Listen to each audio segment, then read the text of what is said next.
గురి చూసి కొట్టడంలో ప్రధాని నరేంద్ర మోదీని మించిన వారు ఉండరంటే అతిశయోక్తి కాదు. అనుకున్నది అనుకున్నట్టుగా చేయడం, లక్ష్యాన్ని ముందడటం ఈ రెండు విషయాల్లో ఆయనకు ఆయనే సాటి. లక్ష్య సాధనకు మార్గాన్ని అన్వేషించడం ప్రధాని నరేంద్ర మోదీకి వెన్నతో పెట్టిన విద్య. ఒక అంశం గురించి కార్యాచరణ సిద్ధం చేసుకోవడం, అందుకు తగినట్టుగా పనిచేసుకుంటూ పోవడం ఆయనకు మొదటి నుంచి అలవాటైన వ్యవహారమే. కేవలం కార్యాచరణ మాత్రమే కాదు, తాను నమ్మిన సిద్ధాంతానికి అనుగుణంగా పనిచేయడం ఆయనకు మాత్రమే సాధ్యమైంది.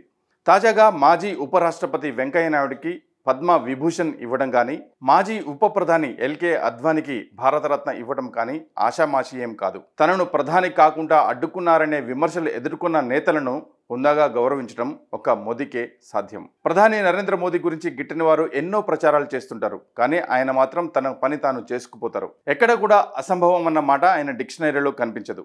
అనుకున్న లక్ష్యాన్ని చేరుకోవడమే కాదు, ఇంకా ఉన్నత స్థాయికి చేరుకోవాలన్న బలీయమైన లక్ష్యంతో మోదీ పనిచేస్తున్నారు.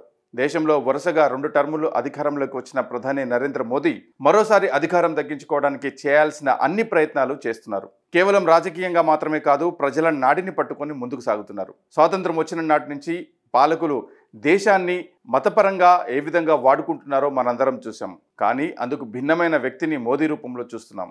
మెజారిటీ ప్రజల ఆలోచనలు, ఆకాంక్షలకు అనుగుణంగా పాలించడం అన్నది తొలిసారి మనం ప్రధాని నరేంద్ర మోదీ రూపంలో చూస్తున్నాం. ముందనడు లేని విధంగా ప్రధాని నరేంద్ర మోదీ ఇప్పుడు దేశానికి ఒక దిక్సూచిగా మారారు. నాటి ఇందిర పాలన తలదన్నేలా ప్రధాని మోదీ దేశానికి ఒక ఐకాన్గా మారారు. తన ప్రత్యర్థులను, తనంటే ఇష్టం లేని వ్యక్తులను సైతం కలుపుకొని ముందుకు వెళ్తున్నారు మోదీ.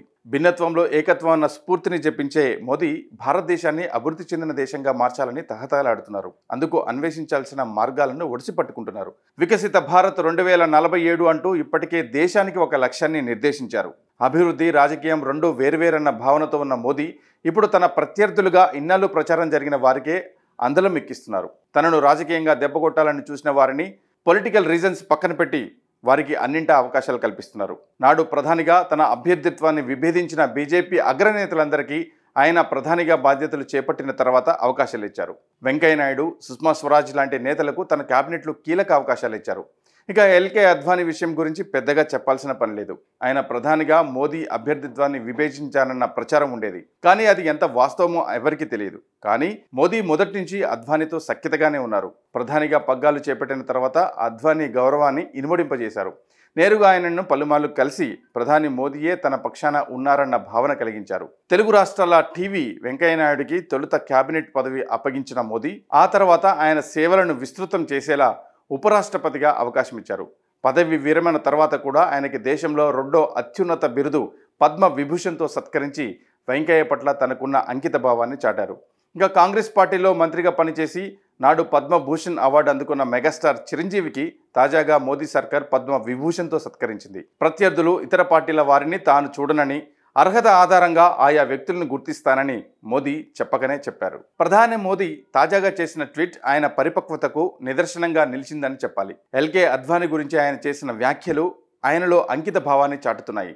ఆయన నుంచి తాజా రాజకీయాలు ఎలా నేర్చుకున్నానని, ప్రజాసేవకు ఎలా అంకితమయ్యాయన్న విషయాన్ని విశదీకరించారు. దేశంలో ఇప్పుడు అతిపెద్ద నాయకుడిగా ప్రజల నీరాజనాలు అందుకుంటున్న ప్రధాని మోదీ పగలు, ప్రతీకారాలు మాని సర్వమానవ సౌభ్రాతృత్వం దిశగా అడుగులు వేయడం భారతీయ స్ఫూర్తికి నిదర్శనమని ఎక్స్పర్ట్స్ వ్యాఖ్యానిస్తున్నారు. ప్రధాని మోదీ ఎవరినీ శత్రువులుగా చూడరని, అనుకున్న లక్ష్యం చేరుకునే వరకు మాత్రమే రాజకీయాలని, ఆ తర్వాత దేశ అభివృద్ధి, పేద ప్రజల సంక్షేమమే అజెండాగా పనిచేస్తారని గత 10 ఏళ్లుగా రుజువవుతూనే ఉంది. అంతిమంగా ప్రజల విశ్వాసాలను పొందగలిగిన వాడే రాజకీయ నాయకుడు. ఇది మోదీ రుజువు చేశారు. 500 ఏళ్ల అయోధ్య రామ మందిర స్వప్నాన్ని సాకారం చేసి హిందువుల బంధువుగా కీర్తి పొందుతున్నారు. అంతేకాదు, అయోధ్య అభివృద్ధి ద్వారా ఆ ప్రాంత అభివృద్ధి మాత్రమే కాదు, దేశం యావత్తు అందులో భాగస్వామి అవుతుందని విశ్వసిస్తున్నారు మోదీ. అంతిమంగా దట్ ఈస్ మోదీ అని నీరాజనాలు అందుకుంటున్నారు.